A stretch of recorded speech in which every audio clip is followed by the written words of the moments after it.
Messieurs, fidèles téléspectateurs de Ndar TV, la télévision de tous les regards, bonsoir et bienvenue à notre émission Échange. Nous recevons ce soir sur notre plateau M. Youssouf Sissoko, directeur de publication de l'Alternance et analyste politique. Avec lui, nous allons parler des sujets qui font l'actualité au Mali, à savoir la dissolution des partis politiques et la saisine des juridictions par un conglomérat d'acteurs politiques. Nous allons aussi parler du divorce possible entre la CEDEAO et l'AES qui serait en préparation, mais aussi d'autres sujets qui ont fait l'actualité ici au Mali.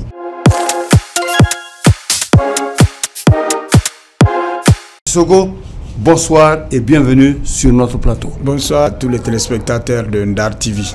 Premier sujet de l'actualité, la dissolution des partis politiques. C'est vrai, c'est un sujet qui a duré. Après la suspension des activités des partis politiques et un décret qui a aussitôt dissous les partis politiques et les associations à caractère politique. Est-ce que, M. Sissoko, cette dissolution a été faite dans les règles de l'art? Ok, merci doyen de m'avoir invité sur le plateau de Ndar TV. J'aurai un regard d'analyste et de journaliste, pas un regard d'expert en droit. Mais en tant qu'analyste politique, je crois que d'abord ma première réaction quand en tout cas le gouvernement a pris la décision lors d'un conseil des ministres justement extraordinaire, je crois que ma première réaction a été que tout ça pour ça. Parce que je me dis effectivement que pendant plus de 5 ans pratiquement, les partis politiques étaient pratiquement, je ne dirais pas moribonds, mais en hibernation totale. Les activités arrêtées. Donc il y a eu de même des arrestations des leaders politiques. Si après tout ça, on en vient justement à les dissoudre, je crois que tout ça pour ça. Mais tout ça pour ça, qu'est-ce que ça veut dire? Ça veut dire tout simplement que, en fait, on ne tire pas sur une ambulance comme on l'a dit. Et alors, une ambulance est supposée être en tout cas un véhicule qui transporte soit un malade ou quand même quelqu'un qui est dans un état d'agonie. Critiqué. Alors, voilà, qui est gravement malade tout simplement. Donc, les partis sont dans un état tellement lamentable, dans un état tellement d'hibernation, comme vous l'avez si bien dit. Moi, je pense qu'on pouvait justement faire économie de tout ça. Parce que je me dis honnêtement que le Mali est dans une situation tellement grave qu'il serait mieux quand même que toutes les filles et tous les fils du Mali se donnent la main pour former un front et faire face justement aux différents défis qui se posent en tout cas au Mali. Et si en tout cas on met à profit ce temps-là pour justement ouvrir d'autres fronts, en tout cas c'est l'analyse que j'ai eu à faire pour ouvrir d'autres fronts, j'ai dit franchement ce n'était pas nécessaire. Mais puisque le gouvernement a jugé nécessaire justement de dissoudre les partis politiques, pour tout simplement, parce que je me dis effectivement, comme les partis ont pour vocation la conquête et l'exercice du pouvoir, et ils sont déjà au pouvoir, donc ils ne veulent pas justement avoir des obstacles devant eux. C'est pourquoi ils ont justement surmonté cet obstacle-là en dissolvant tout simplement les partis politiques. Mais je crois que c'est une mauvaise appréciation, c'est une mauvaise appréhension en tout cas de la part des autorités d'aller à cela, parce que les partis politiques sont pour la démocratie, c'est que constituent les racines pour en tout cas un arbre.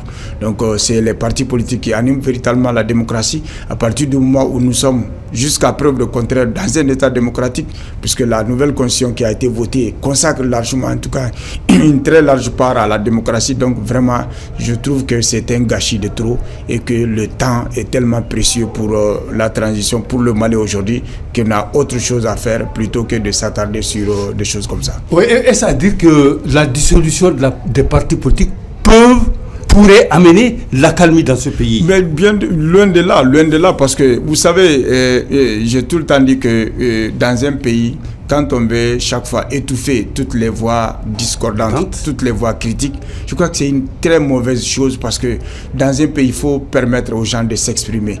Il faut permettre à des voix qui qui ne sont pas celles en tout cas qui encensent le pouvoir, s'exprimer, parce que c'est cela qui fait la richesse en tout cas d'une démocratie, c'est ça qui fait la richesse d'un pays. Mais s'il faut faire taire en tout cas toutes les voix discordantes, je crois que c'est un mauvais signal et ce ne serait pas bon pour le parti. Parce qu'aujourd'hui, il faut reconnaître quand même que le parti a besoin de tout le monde, qu'on soit de la transition ou qu'on soit de l'opposition, qu'on soit une voix critique. Je crois que le Mali a besoin de tout le monde parce que c'est l'apport de tout le monde qui constitue, si vous voulez bien, le socle même du développement de ce pays-là. Les crises auxquelles nous sommes confrontés sont des crises tellement gravissimes que vraiment il faut avoir besoin de toutes les expertises, de tous les avis pour pouvoir avancer, à mon avis. Oui, M. Sissoko, oui. Mais ce que vous avez dit, c'est exact. Mais on voit des gens qui sont en train de tirer à boulet rouge sur les politiques et sur la démocratie, comme si c'est les politiques et la démocratie qui ont amené tous les problèmes que vivent les Maliens. Non, l'équation est très simple. Et alors, il faut surtout s'évertuer à faire une petite comparaison entre les civils qui ont géré ce pays-là, les hommes politiques, je veux dire, et les militaires qui ont géré ce pays-là. Donc, vous allez comprendre maintenant que, franchement, le procès d'intention qu'on est en train d'intenter à l'égard des partis politiques est un mauvais procès. Parce que je reconnais quand même que sous la gestion des hommes politiques, il y a eu beaucoup de bavures, il y a eu beaucoup d'erreurs, mais de là à leur endosser toute la responsabilité du drame qui arrive, de l'effondrement du pays qui est là, je crois que ça c'était un mauvais procès. Mais ça se comprend parce que ceux qui sont au pouvoir ne sont pas des hommes politiques, donc forcément pour pouvoir se faire une certaine virginité politique, une certaine légitimité au sein de l'opinion, il faut faire porter le chapeau en tout cas de tous les malheurs du pays aux hommes politiques, sinon je crois que c'est un mauvais procès. Les hommes politiques ont fait des très bonnes choses, des prouesses véritables qui sont là, vérifiables et visibles et lisibles. Alors ils ont commis aussi beaucoup d'erreurs, comme les régimes militaires. Donc moi je crois que le Mali n'est pas à ce niveau-là. Avançons et faisons de telle sorte que nous puissions sortir de cette crise. N'essayons pas d'endosser la responsabilité de faire porter le chapeau en tout cas de tous les malheurs à la classe politique seulement. Et surtout ceux qui veulent en tout cas nous faire croire que la démocratie n'a rien servi. J'ai tout le temps dit aux gens, on peut peut-être critiquer les hommes et les femmes qui ont géré sous l'ère démocratique, mais quant à la démocratie, le modèle même n'est pas à plaindre parce que franchement c'est un bon modèle et ça permet quand même au peuple en tout cas de participer pleinement à la gestion de la cité. Mais c'est cette démocratie, M. Sissoko, qui a libéré la parole. Carrément, et beaucoup d'autres choses qu'on peut citer quand même sous l'ère démocratique. Mais laissons même le bilan, parce que j'ai dit tout simplement, le fait de permettre à chaque Malien, à chaque citoyen de participer pleinement à la gestion de la cité, je crois qu'il n'y a pas plus meilleur modèle que ça. Donc je crois que ceux qui pensent que la démocratie est à la base de tout ce que nous subissons aujourd'hui, je crois que ces gens-là n'ont pas compris véritablement le sens de la démocratie. Démocratie ne veut dire autre chose que le pouvoir du peuple par le peuple. Pour le peuple. Voilà. Par le peuple et pour le peuple, c'est ça la démocratie. Ça. La gouvernance par le peuple et pour le peuple. Ouais. Monsieur Sissoko, des partis politiques se sont regroupés et que ces partis auraient saisi les juridictions compétentes avec une force argumentation pour pouvoir dissuader les autorités de la transition. Est-ce que pensez-vous, monsieur Sissoko, qu'ils arriveront à bout et est-ce qu'ils auront des résultats? Bon, c'est le souhait quand même, c'est leur souhait et c'est peut-être le souhait d'une certaine opinion parce que je pense que les autorités peuvent se tromper, mais à chaque fois qu'elles se trompent, c'est pourquoi d'ailleurs il y a séparation des pouvoirs. Donc il faut que chaque entité, en tout cas de l'État, joue pleinement son rôle et c'est ce qui est attendu surtout de notre justice. Maintenant, est-ce qu'elle jouera ce rôle-là? Grand point d'interrogation. Mais ce qui est sûr, les partis sont dans leur droit de porter plainte, d'attaquer en tout cas le décret et de faire en sorte que ce décret puisse être annulé. Maintenant, est-ce que la justice va entendre cette oreille? Je ne sais pas. Mais ce qui est sûr, c'est que ça participera quand même à apaiser la tension sociale, la tension politique, parce que si jamais la justice venait à annuler justement ce décret-là, demander aux autorités d'abroger justement cette décision qui a été prise, je crois que ça va être une bonne chose parce qu'aujourd'hui nous avons besoin d'apaisement et nous avons besoin d'accalmie pour justement faire face aux différents défis qui se posent en tout cas au Mali. Et ces défis sont tellement énormes, ces défis sont tellement graves que franchement ouvrir un autre front, à mon avis, c'est perdre du temps, se perdre des moyens et se perdre en tout cas d'énormes efforts pour rien, alors que nous devons consacrer ces efforts-là à résoudre en tout cas la crise surtout sécuritaire et la crise sociale, la crise financière et beaucoup d'autres crises quoi. A-t-on vu des pays où on a foulé la loi fondamentale du pied et que après les juridictions ont ramené l'ordre et qu'on donne raison aux partis politiques. Il y a plein d'exemples. Le cas du Sénégal tout près, et on a vu... C'est le plus récent. Voilà, le plus récent. Quand Macky Sall a voulu justement fouler au pied, si vous voulez bien, la Constitution, le Conseil constitutionnel est monté au créneau pour justement rappeler Macky à l'ordre et pour dire le droit. Je crois qu'il y a eu un cas comme ça, je crois aussi au Kenya, et surtout dans certains pays anglophones, mais rarement en tout cas dans les pays francophones, parce que généralement, la justice, je ne dirais pas qu'elle est inféodée au pouvoir, mais la justice se sent beaucoup plus proche du régime en place, du prince du jour, que du citoyen lambda. Sinon, je crois que la justice, elle a un rôle très capital à jouer. Je crois que c'est pour l'histoire, pour la mémoire. Elle doit justement trancher, en tout cas, ce différend-là et remettre le Mali, en tout cas, sur la bonne voie. Nous nous attendons à ce que le droit soit dit. Surtout, c'est ce que nous attendons, mais je ne me fais pas trop d'illusions, je ne fonde pas trop d'espoir en tout cas sur ça, mais ce qui est sûr, c'est aussi un moyen pour les partis politiques de prendre à témoin, si vous voulez bien, l'opinion et nationale et internationale pour dire que franchement nous avons en tout cas usé de tous nos droits, de toutes les voies de recours pour justement nous mettre dans nos droits, et surtout que vous vous rappelez, l'ONU a déjà appelé aux autorités en tout cas à revenir à abroger cette décision pour justement permettre aux partis politiques d'exercer pleinement leurs activités. Maintenant, est-ce que les autorités, est-ce que la justice va tenir compte de tous ces cris de cœur-là? Est-ce que les autorités vont comprendre que franchement, nous ne pouvons pas continuer à nous comporter comme si nous étions en tout cas dans un monde à part? Nous sommes dans le monde est global et que ce qui se passe ici, c'est ce que tout le monde voit. Et encore une fois de plus, je demande aux autorités de faire preuve en tout cas de clémence et de faire preuve en tout cas de responsabilité pour qu'on puisse sortir de ça, quoi.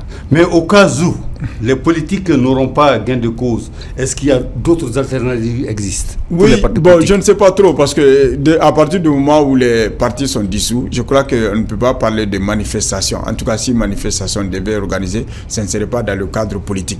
Maintenant, je crois sincèrement que pour l'instant, je n'ai pas appris les différentes stratégies que les partis, les anciens partis, il faut parler comme ça parce qu'ils sont déjà dissous. Donc je n'ai pas connaissance que les anciens partis, les anciens leaders politiques sont en train d'élaborer d'autres stratégies au cas où en tout cas la justice venait à les débouter en tout cas de cette requête. Je ne sais pas ce qu'ils sont en train d'envisager, mais c'est sûr, ils ne vont pas rester bras croisés, ils vont se battre jusqu'au bout, jusqu'à ce qu'ils soient en tout cas mis dans leurs droits, parce qu'on ne peut pas, à partir du moment où la Constitution n'a pas été mise entre parenthèses, à partir du moment où nous avons nous-mêmes dit que nous sommes dans un État démocratique, et jusqu'à preuve du contraire, on essaie de nous comparer au Niger et au Burkina, ce n'est pas la même chose, parce qu'au Burkina, il n'y a pas de constitution, au Niger aussi, il n'y a pas de constitution. Et chez nous, ici, il y a une constitution. La constitution doit être la boussole de la République, mais malheureusement, on est en train de piétiner cette constitution. Mais je pense honnêtement que les partis, ils ne vont pas rester bras croisés, ils vont envisager d'autres voies et moyens pour pouvoir en tout cas avoir gain de cause. Mais toutes les issues sont fermées parce que les sièges des partis politiques sont déjà vidés, ouais. Et les sièges n'existent même plus, on ne peut plus se retrouver et il paraîtrait qu'on ne peut même pas parler de politique même dans sa famille. Donc dès l'instant où il y a ça, comment les partis politiques vont faire pour pouvoir se retrouver? Je ne sais vraiment pas ce qu'ils vont faire, hein, mais ce qui est sûr, et ils vont peut-être attendre, et je ne sais pas quel temps, en tout cas, cette procédure judiciaire va prendre, mais je suis sûr et certain qu'ils ne vont pas rester bras croisés. Je ne sais pas, franchement, je n'ai aucune connaissance des stratégies qu'ils sont en train d'envisager, mais ce qui est sûr, ils ne vont pas rester comme ça. Je crois que ce qu'ils sont en train de faire, c'est ce que la loi même leur demande, user de toutes les voies et recours, en tout cas sur le plan juridique, sur le plan légal. Maintenant, quand ça n'aboutira pas, je crois qu'ils vont peut-être procéder à d'autres choses, mais pour l'instant, je n'ai aucune en tout cas, information par rapport à leur stratégie. Oui, la situation, M. Sissoko, semble quand même tendue après cette dissolution des partis politiques. Et comment maintenant arriver à un apaisement de cette situation politique très tendue? Est-ce qu'il ne faut pas ouvrir, il ne faut pas des conciliabules et autres entre les autorités et les hommes politiques? Peut-être dans les jours, les semaines à venir, on procédera à la mise en place, à l'élaboration, si vous voulez bien, d'une nouvelle charte. et on permettra peut-être la création, ça c'est ce que je suppose, hein. Je n'ai aucune information par rapport à ça, mais je suis quand même convaincu d'une chose, si les autorités, si tant est que les autorités sont conscientes de la crise, en tout cas surtout socio-politique gravissime que nous connaissons, je crois qu'elles vont faire de telle sorte que nous puissions justement apaiser. Et je crois que la balle est dans le camp des autorités, c'est elles qui doivent d'abord comprendre que la situation dans laquelle vit en tout cas le Mali, c'est une situation intenable, tant sur le plan politique, sur le plan économique, sur le plan financier, sur le plan sécuritaire. Franchement, il y a trop de fronts. C'est pourquoi je suis de ceux qui pensent qu'il faudrait justement fermer certains fronts et faire en sorte qu'on puisse en tout cas apaiser et faire face justement au défi majeur qui est l'insécurité à mon avis. Mais dans un futur proche, donc, comme vous venez de le dire, il faut s'attendre à la refondation des partis politiques, à la création de nouveaux partis, à la création, au regroupement des partis politiques. Et on parle de 3 à 5 partis politiques. Est-ce que cela n'aurait pas de conséquences? Bon, je ne sais vraiment pas. C'est-à-dire que d'abord, je me suis posé la question et j'ai posé la question à certains qui sont partisans justement de la dissolution des partis politiques. J'ai dit en quoi les partis politiques ou le nombre élevé de partis est-il gênant, en tout cas pour le développement d'un pays. On a vu, généralement, on aime prendre l'exemple sur les meilleures démocraties comme les États-Unis, comme la France, etc. Certains pensaient peut-être qu'à tort qu'aux États-Unis, il n'y a que 2 partis, il y a plus de 500 partis. C'est-à-dire qu'un parti n'a pas forcément pour vocation la conquête et l'exercice du pouvoir, mais un parti peut peut-être se créer à l'échelle communale pour s'occuper justement du développement de la commune, etc., du cercle de la région, etc. Et que peut-être quand les échéances nationales vont commencer, on peut contacter ces petits partis-là en fonction de leur implantation locale pour justement les solliciter à aider peut-être tel ou tel candidat. Donc moi, je crois que c'est un faux procès. Le fait de penser que oui, trop de partis, il faut réduire le nombre de partis, c'est un mauvais procès qu'on fait à la démocratie comme ça. À partir du moment où on a donné la liberté à chacun de s'exprimer, on ne doit pas en tout cas confiner tout le monde dans un même regroupement, dans un même parti. Je crois que c'est une mauvaise lecture que les gens font. Et généralement, ceux qui font ça sont des gens qui n'ont aucune expérience politique. Je prends juste l'exemple sur la composition de l'EJ. L'EJ est composé de ceux qui sont là pour représenter le parti. Les partis politiques, c'est des gens qui n'ont peut-être que des petits partis qui n'ont pas une certaine expérience, en tout cas des élections, etc. Donc c'est des cas comme ça au Mali. Il faudrait qu'on mette l'homme qu'il faut à la place qu'il faut et qu'on permette aux gens, à ceux qui ont une certaine expertise poussée dans tel ou tel domaine, que ceux-ci soient conviés en tout cas autour des discussions, autour de la table pour discuter des sujets majeurs. Mais chaque fois, alors il faut diminuer le nombre de partis, il faut faire ça, il faut faire ça. Franchement, c'est un mauvais procès qu'on fait en tout cas à la démocratie et aux partis politiques. Mauvais procès aux partis politiques et à la démocratie. Nous allons parler maintenant de la recrudescence des attaques et des enlèvements. Tout récemment, entre Kay et Sandaré, c'est le véhicule du CCRF de Nioro avec les occupants qui étaient partis en formation à Kay qui revenaient, qui ont été enlevés. Véhicules et hommes ont tous été amenés. Djoura dans le cercle de Ténégou et des attaques dans beaucoup d'endroits,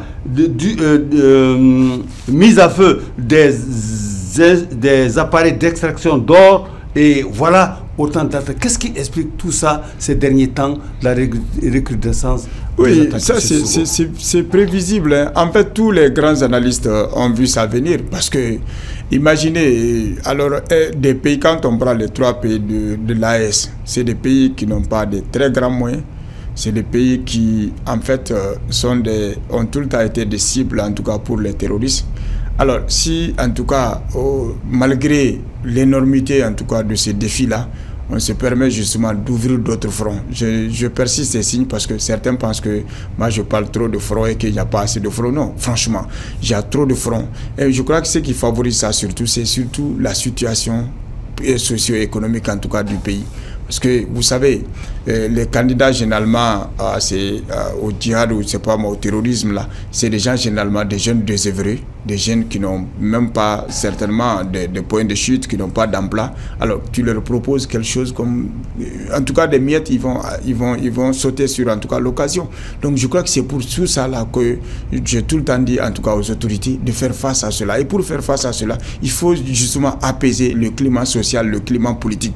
Mais tant que ce climat politique est en ébullition, je crois que forcément, ces gens-là aussi vont avancer. Je me rappelle en 2012, quand il y a eu le coup d'État de Amadou Aya Sanogo, et vous avez vu, en 3 jours seulement, toutes les 3 régions sont tombées. Non, ouais. Au moment où les gens étaient en train de se bagarrer pour le pouvoir ici à Bamako, où les militaires, certains militaires se donnaient à cœur joie à des pillages, à ceci ou cela, c'est ce moment-là qui a été mis à profit par les terroristes pour justement avancer.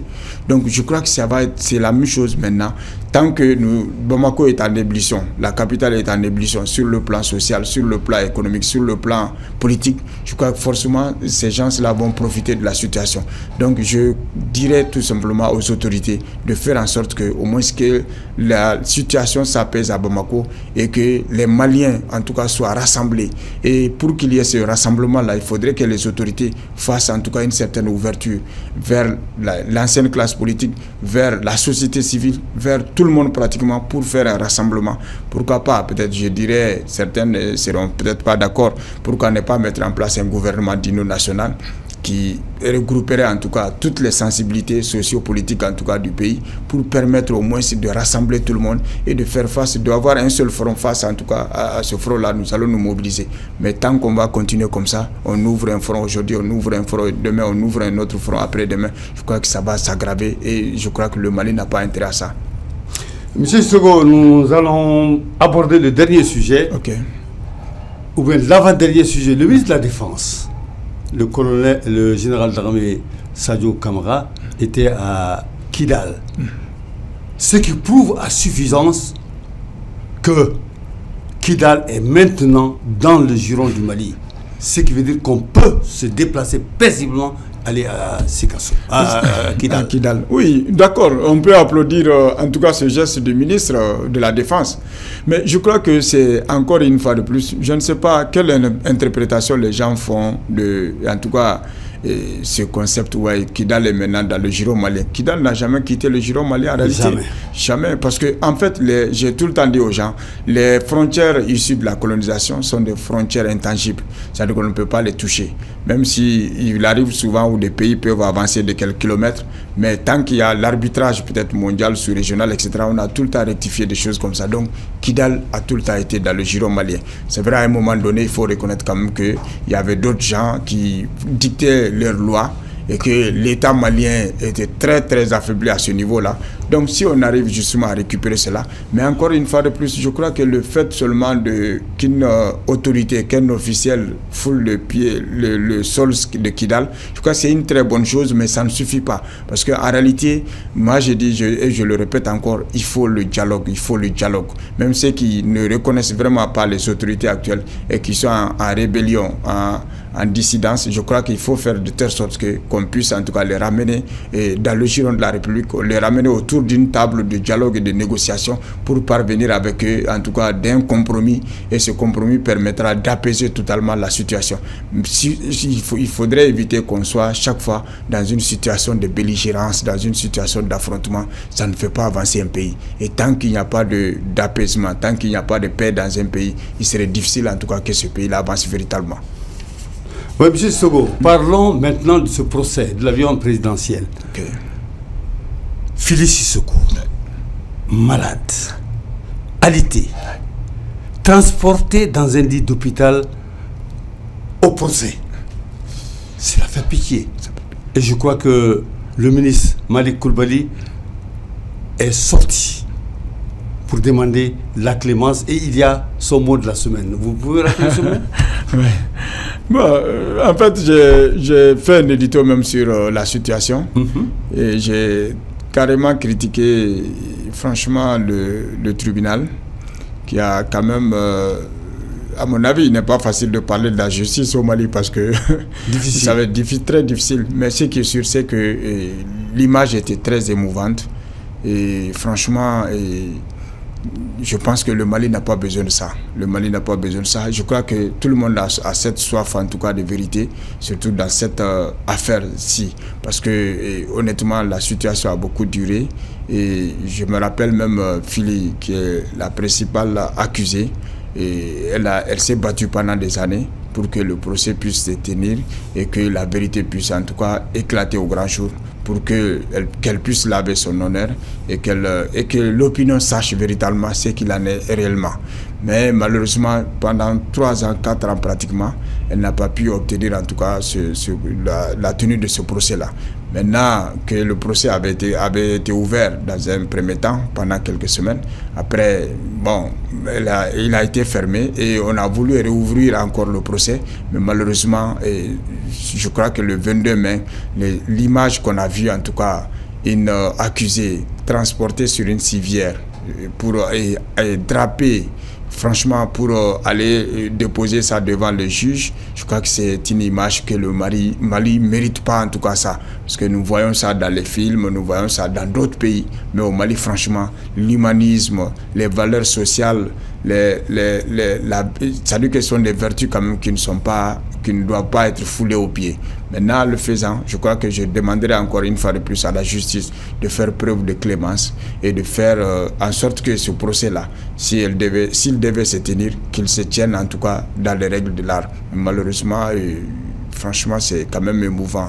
Et la sortie de l'ancien ministre Malick Coulibaly, ministre oui, de la Justice. En fait, j'ai vu en tout cas une deuxième sortie aussi d'un Malien qui est basé au Canada, qui a quand même tensé beaucoup le ministre Malick Coulibaly. Bon, Malick, parce qu'il reconnaît lui-même que c'est lui qui a demandé à ce que ce dossier-là soit réouvert et que, parce qu'il avait besoin en tout cas d'en savoir davantage. Je crois qu'il a déjà dit ça dans son poste, dans sa contribution, mais franchement je pense qu'il fait en quelque sorte une sorte de repentance, et cette repentance malheureusement à mon avis souvent je dirais que c'est un peu trop tard, parce que le mal est déjà fait. Imaginez, ils étaient deux, Boubé il n'est plus de ce monde-là, et Fili est dans un état peut-être critique.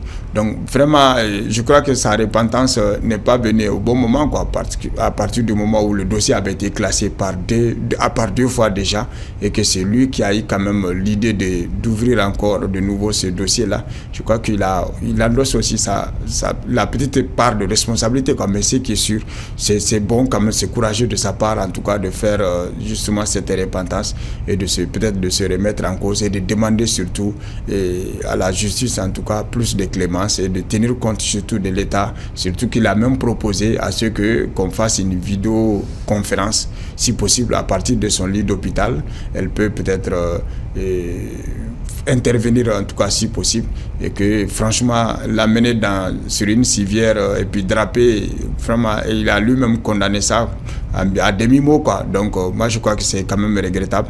Bon, s'il reconnaît quand même que franchement c'est lui qui a demandé à ce que le dossier soit réouvert en tout cas de nouveau, je crois que bon, on ne peut que s'en tenir en tout cas à sa déclaration. Merci beaucoup, M. Sissoko. C'est la fin de notre émission. Okay. Votre dernier mot? Bon, mon dernier mot, c'est de remercier Doyen et de remercier en tout cas tous les téléspectateurs. Je crois que ce n'est pas facile, parce qu'aujourd'hui, vous savez, débattre aujourd'hui sur un plateau de télé, c'est un risque que beaucoup de gens prennent. Mais nous n'avons pas le choix, parce qu'à partir du moment où nous avons accepté d'être journalistes, donc on va se prêter à cet exercice-là, et je serai quand même très disponible à chaque fois que vous me faites signe, vous m'appelez. Je serai là pour en tout cas donner mon opinion. Ce n'est que mon opinion, il n'y a rien d'autre que mon opinion sur l'actualité, sur les sujets en tout cas concernant la vie de la nation. Donc merci beaucoup à tous les téléspectateurs. Nous étions avec M. Youssouf Sissoko. Youssouf Sissoko est le directeur de publication du journal Alternance. Il est également un analyste politique. Merci encore une fois de plus, M. Sissoko, et à la prochaine. Merci.